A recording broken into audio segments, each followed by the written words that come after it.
If you've noticed lately, I went from posting 0 YouTube videos to around 2 to 5 YouTube videos a week now. And I'm very consciously deciding to post things that I've been documenting for years, but never had the courage to hit publish on. So in today's video, I'm going to share with you my testimony. Now, if you've never heard that word before, I'm going to share the story of how I built my relationship with God, how I was raised Catholic, turned into an atheist, went into New Age, and then actually understood Jesus and understood the Bible and where my passion for spirituality comes from. So, I'm going to share a lot of vulnerable parts here, and my heart is just so full being able to share this because this video was recorded over 8 months ago in Bali, Indonesia, with my good friend Philip here, who is part of New Tribe Church in Bali. And I remember going to record this video.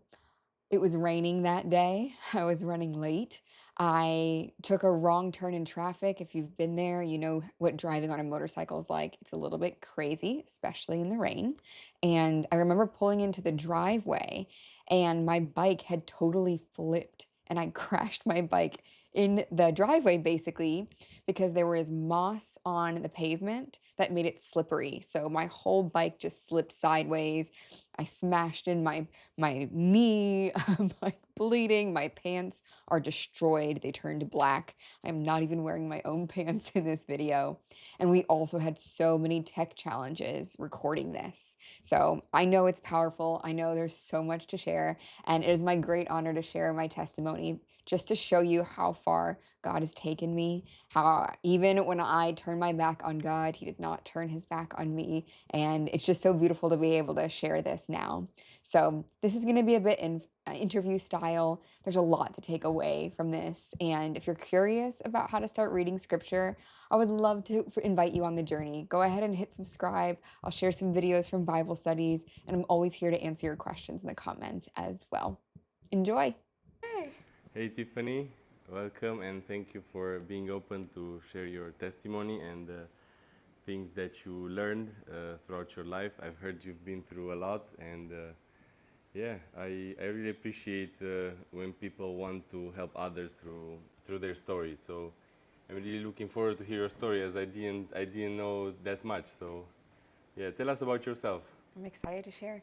So my name is Tiffany Taylor. I'm from Miami originally, and I've been in Bali for about 6 months now. Oh, nice. 6 months. Yeah. What brought you to Bali, let's say?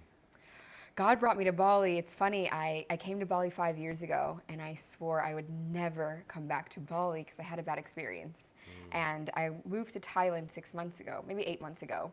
And the rain was really heavy, and I was following this really cool church on Instagram. And I thought maybe I should just go visit this church while I'm here, because that's one thing they didn't have for me in Thailand. And when I got here, I just immediately felt I was meant to be here for a little bit longer. So I decided to stay. Nice. What did you see online? What like about New Tribe?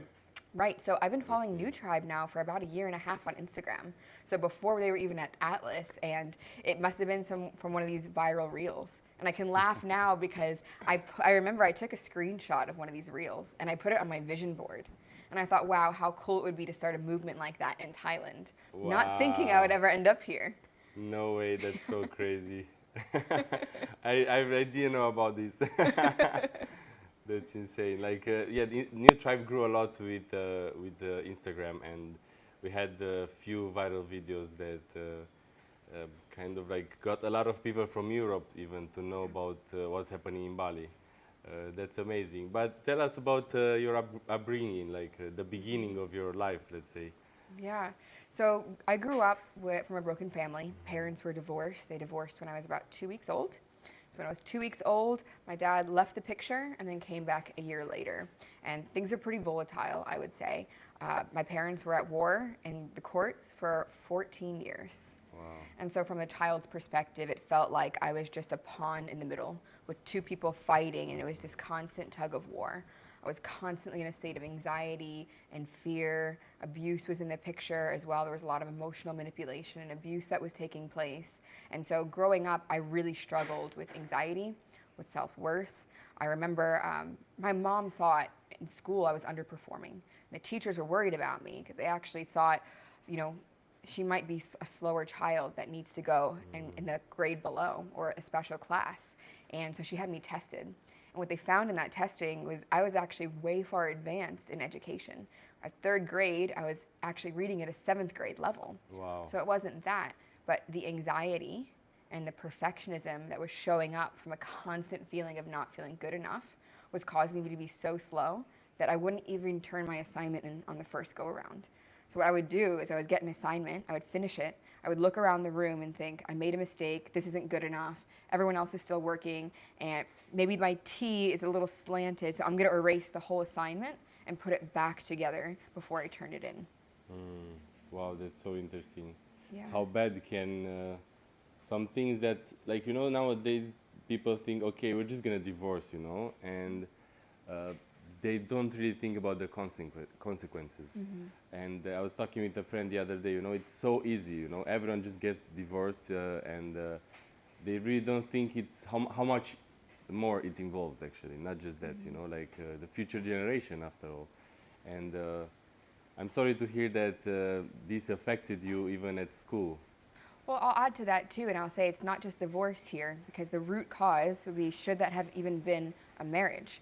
Was that a God-ordained relationship? And I can tell you, I don't believe so. And I have a very strong conviction on sex outside of marriage, that no one should be having sex outside of marriage for that exact reason.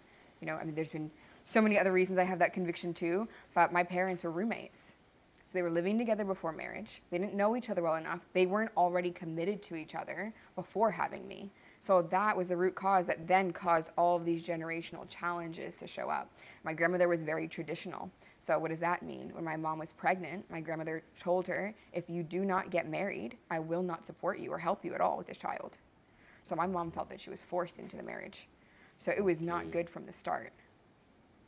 So it's not a good way to start a family at all. And so what is the result of that? Well, I was in therapy a lot growing up as a kid, and I was diagnosed with PTSD, complex PTSD. I was diagnosed with OCD, anxiety. In fact, I was tested in the 98th percentile for anxiety in the US.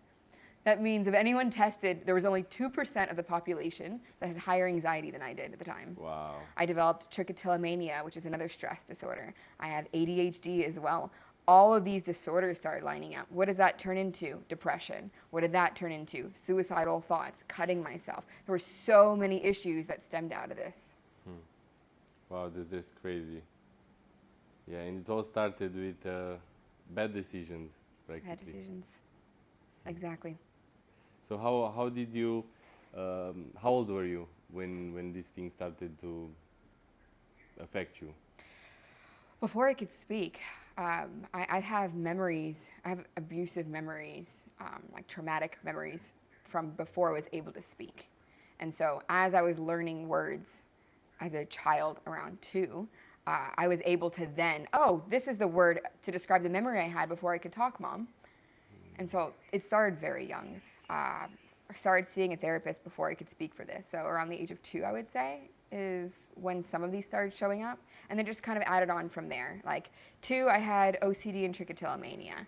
Then it turns into anxiety. By 3rd grade, okay, you have anxiety, you're like procrastinating from low self-worth, from a feeling of a desire to be loved, basically. It was a performance mentality as a 3rd grader. That's insane. So it started really young, and then around when I was a teenager, about the age of 13 or 14, that's when anxiety was really heavy. That's when I started cutting myself. That's when depression really set in.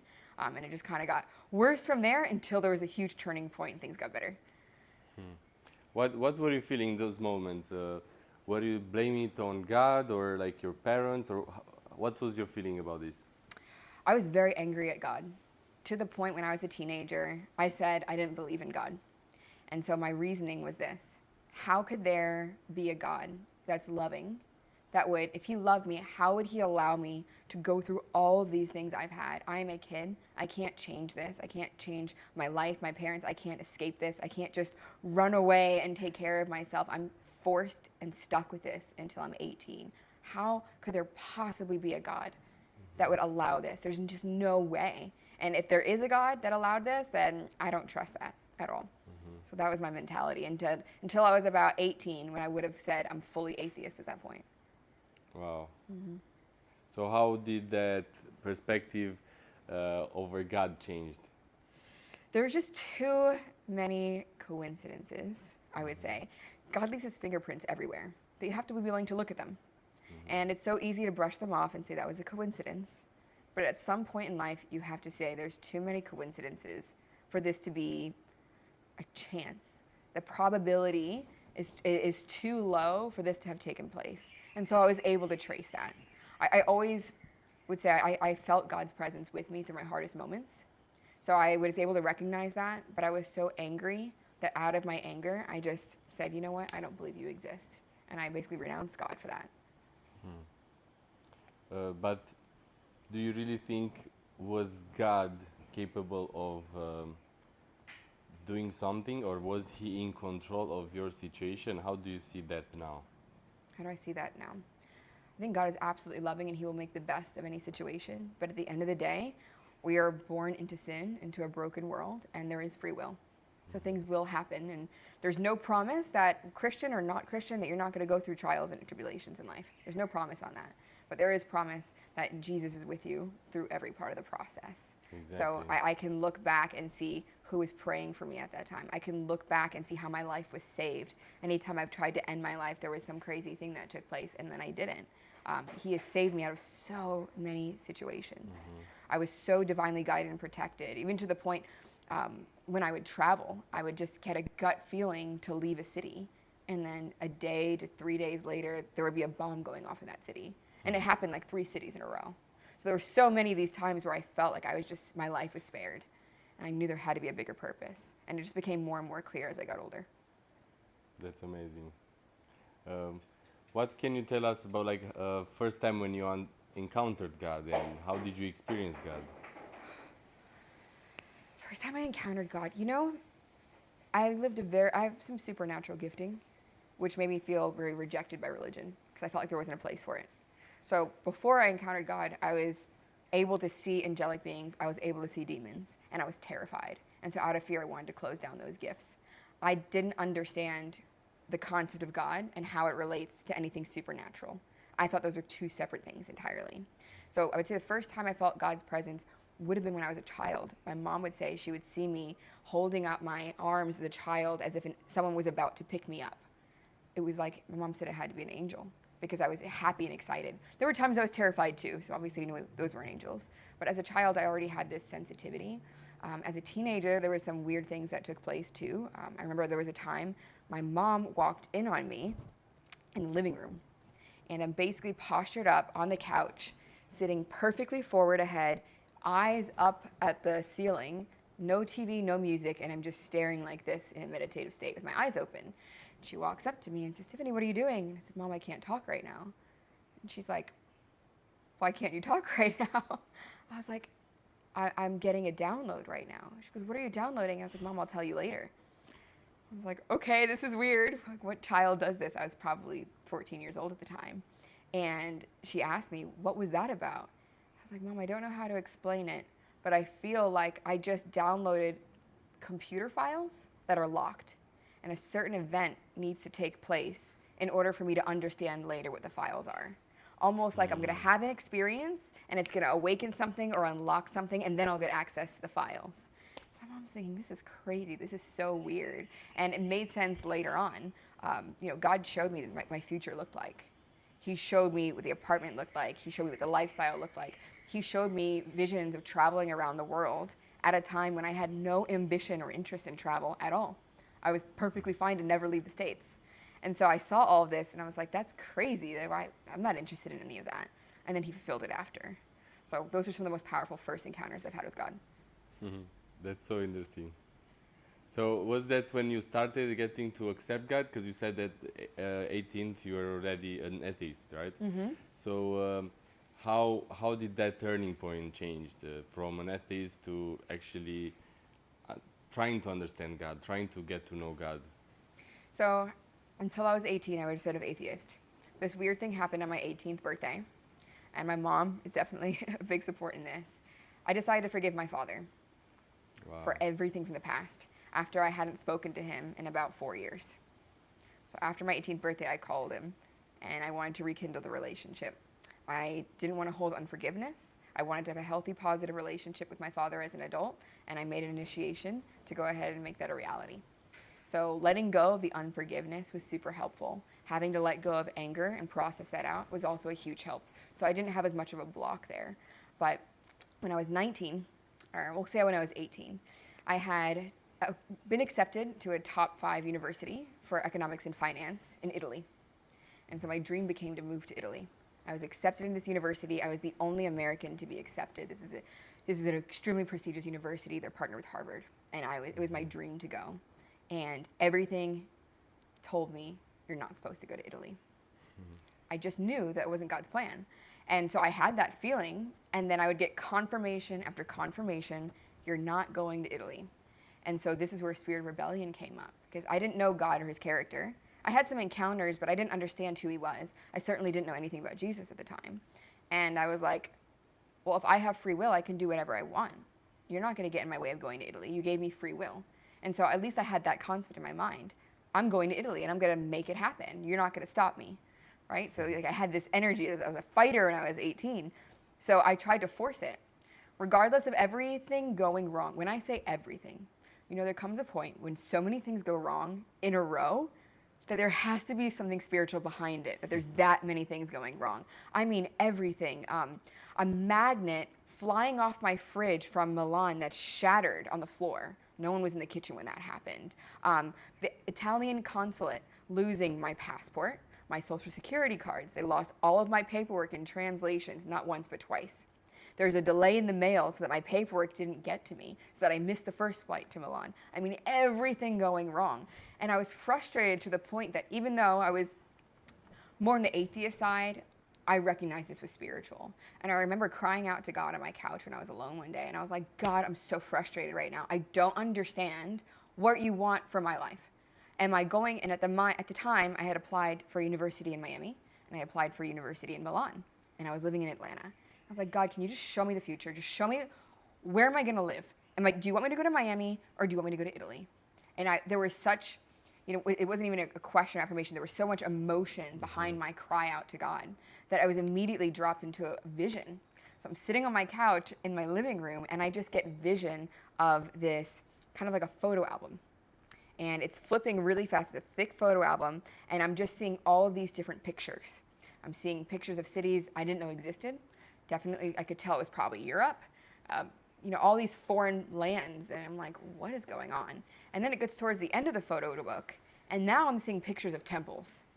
Now, I didn't know anything about Asia, and I can certainly tell you I had zero interest in Asia at all. At any point in my life, I had no interest at all in the continent of Asia. So once I saw pictures of temples in Asia, I just got angrier. I'm like, are you messing with me? What is wrong? The one time I come for you, and I have to have compassion for myself this moment. The one time I come to you, God, and I ask you for guidance. The one time I'm asking you, what is my future going to look like? I ask you such a simple question, Milan or Miami, and you play with me.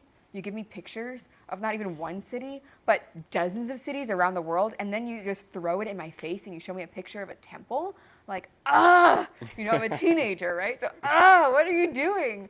And, I just left it there and I forced it. I went to Milan. What happened? Oh, even though you've gone through all of this, your paperwork, it wasn't processed properly, and those student loans that you were relying on for your rent, they're not going to come in now because the paperwork can't be processed. Wow. So you've just sold everything and burned every bridge in the U.S. Every boat gone. You moved to Milan with 7 suitcases, because I'm American, and now you can't pay your rent, and you also can't work in this foreign country. What are you going to do? Wow. What do you do at that point? And I saw a video on YouTube, and I don't think this is a coincidence either, of a Croatian man who had a TED Talk about traveling the world for free. And I watched this video, sad in my room, eating gelato, and I was like, if that man figured out a way to travel the world for free, I can do it too. And at that moment, I had completely written off the vision that I had. I wasn't even thinking about it. And I was like, well, I have to learn somehow because I'm a nerd. What better way to learn about the world than traveling? I have nothing better to do. Europe school starts later than the US, so I just can't study and I can't work. It is what it is. So I remember I started just looking at a map and just writing every capital city in Europe any place of interest, any festivals that would be going on. And then I remember I'm like, this city would be cool. Let me figure out how to go there. And I became really resourceful. I learned about an app called BlaBlaCar, where it's like practically hitchhiking. I learned about couchsurfing.com, where incredible humans around the world will host you in their living room for free. And I decided to start traveling. Now, it does not make sense that someone who was broke, had no money, no job, was able to travel through 20 countries Wow. within 10 months as a 19-year-old. Zero That's travel crazy. experience. That you have to admit there's a God at some point. It also doesn't make sense. I was so divinely provided for and protected every single time. The way the Lord ordered my steps, I knew there was a God. It was obvious. I met the most incredible humans. My safety was never at risk. And I felt God's love through every incredible stranger I met who then became a friend. It was and it was almost as if God saying, I want you to experience my kingdom.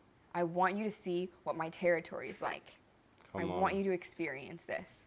And it was one of the most beautiful gifts because, again, it wasn't my ambition to travel. And this is also before Instagram even had video at the time. So we didn't have Instagram influencers doing travel stuff. We had travel blogs, and I never read any of them. So I got this incredible experience with God. And at the end of that trip, one of my last stops was Hong Kong. And I didn't have a SIM card. So I remember getting a ferry ticket to this place called Llama Island. What happens? I get on the wrong ferry. There's 2 ferries to Llama Island. One going to the south side, one going to the north side. I got on the wrong ferry. I was the only English-speaking person on this ferry. And when I got there, it was very obvious. I went to the farmer side, not the tourist side. So I'm in a farming fishing village. And there's a hike to get to the other side of the island, but there's not a ferry to get to the other side of the island. So now I have to go on this quest alone through this long hike with a map to get to the correct side so that I can get back to Hong Kong. And I'm like, okay, this is an adventure for sure. Now as a real adult, I can think that's terrifying. A 19-year-old with no phone, no Wi-Fi, basically, is on a random island in China trying to find her way. Like, that's wild to think about, but I wasn't even scared. There was no fear in me. I felt God was with me. I knew I was protected. So anyways, I go on this hike, and then I come across a clearing, and there's a red temple in this clearing. This was not a tourist thing. This was probably just a local temple. And I had an immediate flashback to that photo album that God showed me in that vision. And would you know, it's the exact temple I saw in that vision. No And way. immediately it was like that file was unlocked, and it was like all the memories I had now from the last 10 months going to all of these cities around the world were matching. It was a perfect matches for all of the cities in that photo album. Wow. And so when we read that verse about God's ways are higher and better than our ways, we can't possibly comprehend the mind of Christ. I wasn't able to comprehend that he was showing me the future because I was so set in my idea if it's going to be Miami or Milan. And yeah, I knew there was a God looking out for me who wanted way more for me than I had ambition for at the time. Wow, that's amazing. God definitely leads us and guides us through it all, even if we don't see the bigger picture, from the beginning. Because even like you said that he showed it to you before, it was just snippets of it, and then it all made sense. But we can never see the whole bigger picture. Yeah. And I think that's the excitement. That's something interesting out of that. Because like if we would see the whole picture, we could either be scared of what's coming, because it's harder than we think. A lot of times God shows us where he wants to get us, but he doesn't show us the journey, because the journey is with ups and downs and valleys, and we would be scared, 100%. and we would definitely not believe we are capable of going there. But what's amazing is that he's with us, as you said, along the way, and he will always help us through the worst. And that's one of the ways how it will not be that bad as we think or as we would see in advance. So yeah, God definitely does everything with a purpose. He definitely does. Yeah. What else did you learn from that journey of traveling, and how did you experience that? One of the biggest lessons I've learned is, especially in hindsight, there is no way, even today as a world traveler who's been through 36 countries, There's no way I would have been able to plan that trip. Do you know how many details would be involved in figuring out every train, every bus, every house, every restaurant, and budgeting to go through, I don't even know how many cities, obviously over 20 countries, multiple cities, probably over 40 cities in 10 months. I can't comprehend that. Even now, 10 years later, I cannot comprehend the amount of effort and logistics it would take to do that, let alone without Wi-Fi or a SIM card. I can't even fathom it. And so that's such a lesson to me in life because I cannot even fathom planning the logistics for what God has planned for me. And it's very obvious I would never be able to do that on my own. And the good thing is I'm not created to do that on my own. Whatever his plan is already accounting for me partnering with him. And so he taught me a lesson there. He showed me how easy things can be when I just rely on him. So that was one of the biggest things I learned from that experience. That's so good. Also how good humans are. I think, especially in the US, I was just conditioned to think so many negative things about the US. I was conditioned to think people are evil at the heart, and everyone's mean and dangerous, and it was almost like this fear-based mentality that I had as a teenager. I just didn't trust people. I didn't trust anyone, actually. And so going through that experience where I had to put myself out there, and I had to meet with all of these strangers, I realized, wow, humans are good. There's some really good humans. There's some misguided ones, of course, but people are safe, and a lot of people are craving connection. And so that allowed me to build trust again with other humans and just to feel safe on this planet. And that's something that I was really missing coming from such a traumatic background, always feeling like I had to be on guard and looking out for danger. It rewired my mind a lot in that way. Wow, that's crazy. But indeed, it's one of the things, like when you're out there and you have to trust people, you're going to learn it. Yeah. I think that's necessary, and traveling in general, it's actually necessary for maybe teenagers is too much said, but like youth, like around that age, I think it will help really expand their capacity of understanding other people.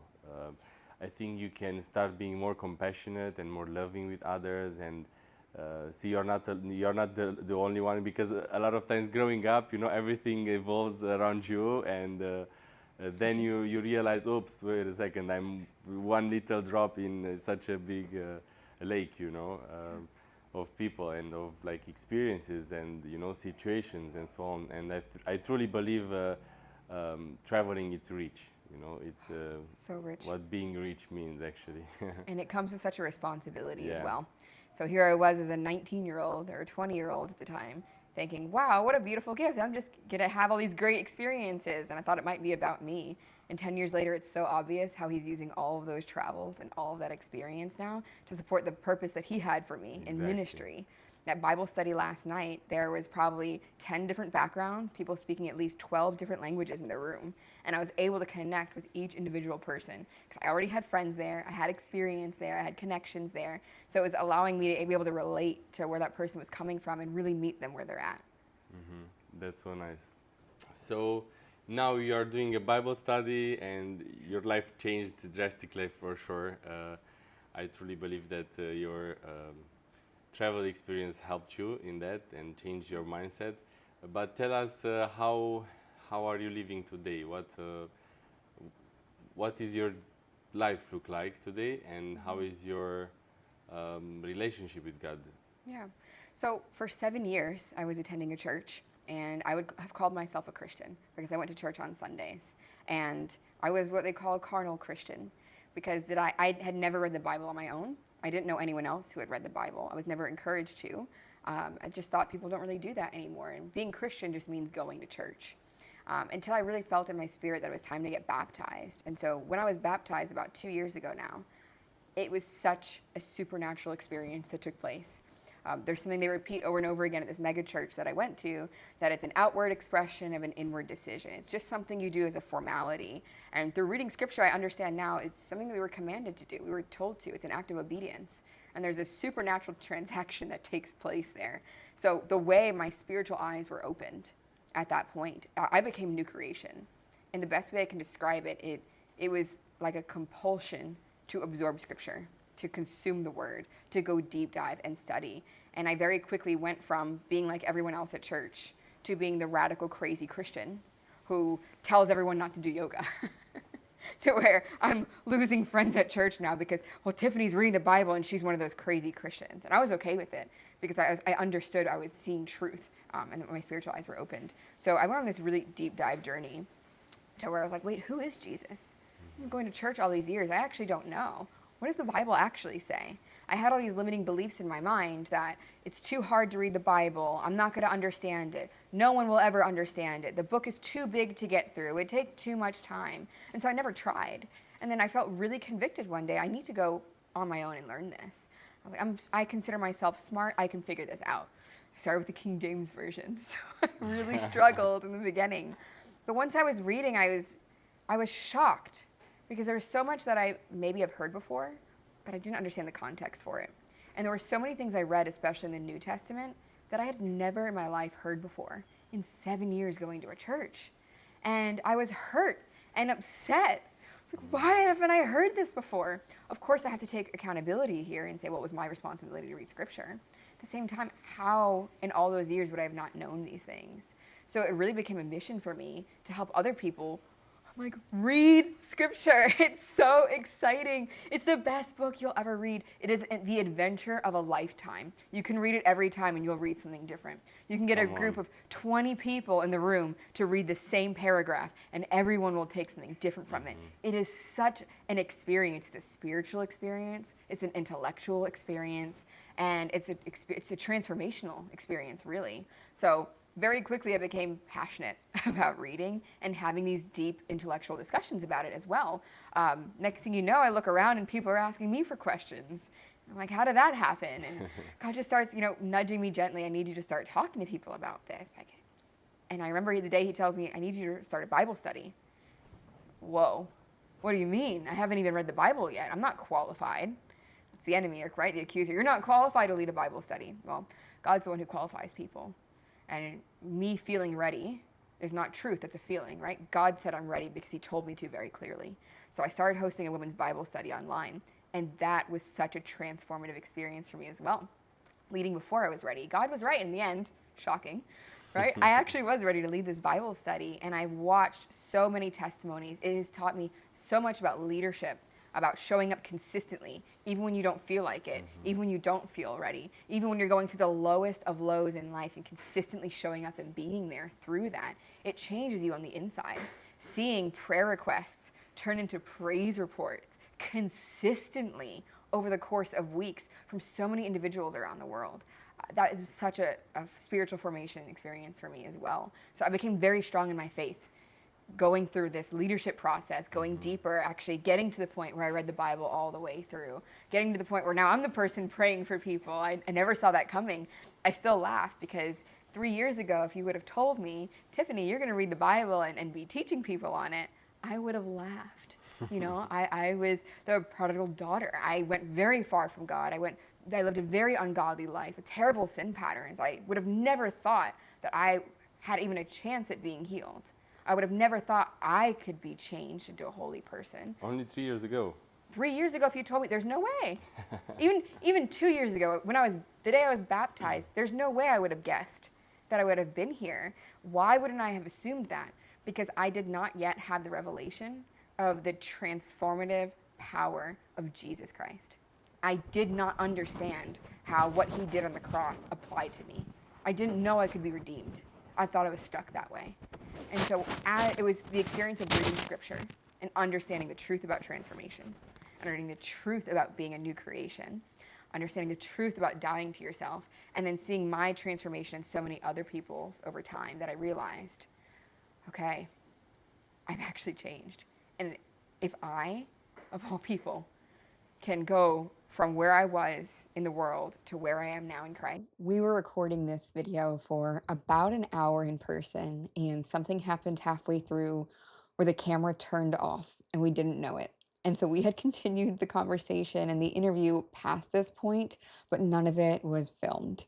So there's obviously so much more to this story, but just to finish this beautiful sentence, like, if God could work wonders and miracles in me, there is no limit to what he can do in your life, So even if you're someone who's never been curious or is even maybe against learning about the Bible or how this works, like I've just seen so many miracles happen in my life, in my friends' lives, in my family's lives now since I've been, talking to them through things. I've seen physical miraculous healings take place. I've seen financial miracles take place. And I know a whole lot of people who could really use a miracle right now. And if that's you, I would love to talk to you. I would love to pray with you. I'd love to connect with you. Maybe the best way to do that is for you to leave a comment. Maybe it's to connect on Instagram. However that may be, I look forward to connecting and I'm praying for you. And if this testimony encouraged you, then I would love for you to share it with someone who is important to you as